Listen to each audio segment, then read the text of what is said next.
আসসালামু আলাইকুম। এই যে ভাই পাম বাগানে ফল কাটতেছি, ঠিক আছে। ফল কাটতে কাটতে হঠাৎ বৃষ্টি, কিচ্ছু করার নেই, আমাদের কোনো জায়গায় যাওয়ার জায়গা নেই। এই যে দেখেন আমার কামান, এই যে দেখেন আমরা দুজনে এই সাইডটায় আছি আর বৃষ্টি হইতেছে ভাই। এই যে মোবাইল বাইর করতে পারতেছি না, তারপরে একটু বাইর করি। এই বৃষ্টি দেখা যাইতেছে কিনা জানি না। এই যে দেখেন বৃষ্টি, ঠিক আছে।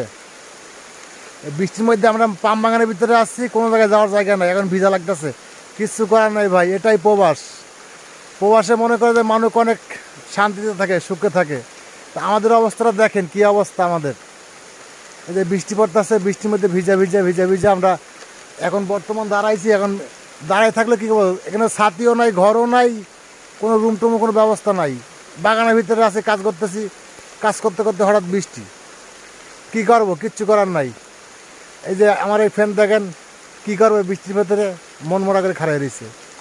যাই হোক, যারা আমার ভিডিওটা দেখতেছেন সবাই শেয়ার করে দিবেন। আমাদের প্রবাসী ভাইদের কী অবস্থা, কী বিষয় আসে সব তুলে ধরলাম। নেক্সটে আরও ধরবো ইনশাল্লাহ। আমার মোবাইল ভিজে যাইতেছে গে। আই বলে বিদায় নিলাম। আসসালামু আলাইকুম।